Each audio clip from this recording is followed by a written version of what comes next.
$1 to spend for healthcare, I'd rather spend it on a baby or innocent person with some defect or illness, not of their own responsibility, not some person with AIDS, says the healthcare official on national television. And this in the middle of an hour-long program of people dying on camera because they can't even afford the limited drugs available that might extend their lives. And I can't even remember what this official looked like because I reached in through the TV screen and ripped his face in half. And I was diagnosed with AIDS recently, and this after the last few years of losing count of the friends and neighbors who've been dying slow, vicious, and unnecessary deaths because fags and dykes and junkies are expendable in this country. You want to stop AIDS? Shoot the queers, says the governor, or texts on the radio. And his press secretary later claims that the governor was only joking and didn't know the microphone was turned on. And besides, they didn't think it hurt his chances for re-elections anyways. And I wake up every morning, and I wake up every morning, and I wake up every morning in this killing machine called America, and I'm carrying this rage like a blood-filled egg. And there's a thin line between the inside and the outside, a thin line between thought and action, and that line is simply made up of blood and muscle and bone.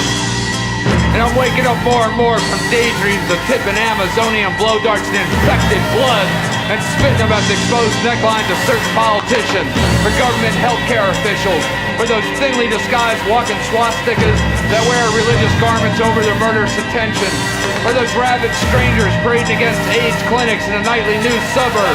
There's a thin line, a very thin line between the inside and the outside, and I've been looking all my life at the signs surround us in the media or on people's lips.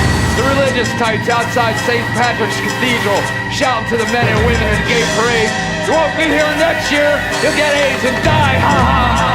And the areas of the USA where it's possible to murder a man and when brought to trial, one only has to say that the victim was a queer and that he tried to touch you, and the courts will set you free.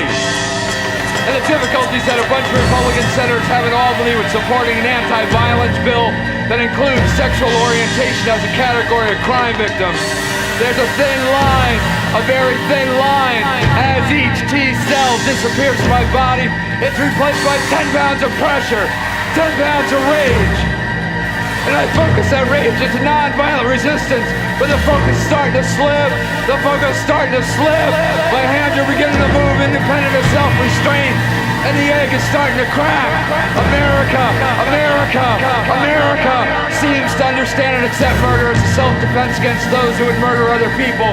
And it's been murder on a daily basis for 8, 9, 10, count them 10 long years. And we're expected to pay taxes to support this public and social murder. And we're expected to quietly and politely make house in this windstorm of murder. But I say there's certain politicians that better increase their security forces. And there's religious leaders and healthcare officials that are better get bigger fucking dogs and higher fences and more complex security alarms to their homes. And queer bashers better start doing their work from inside howitzer tanks, because the thin line between the inside and the outside is beginning to erode. And at the moment, I'm a 37-foot tall, 1,172-pound man inside this 6-foot body. And all I can feel is the pressure. All I can feel is the pressure and the need for release.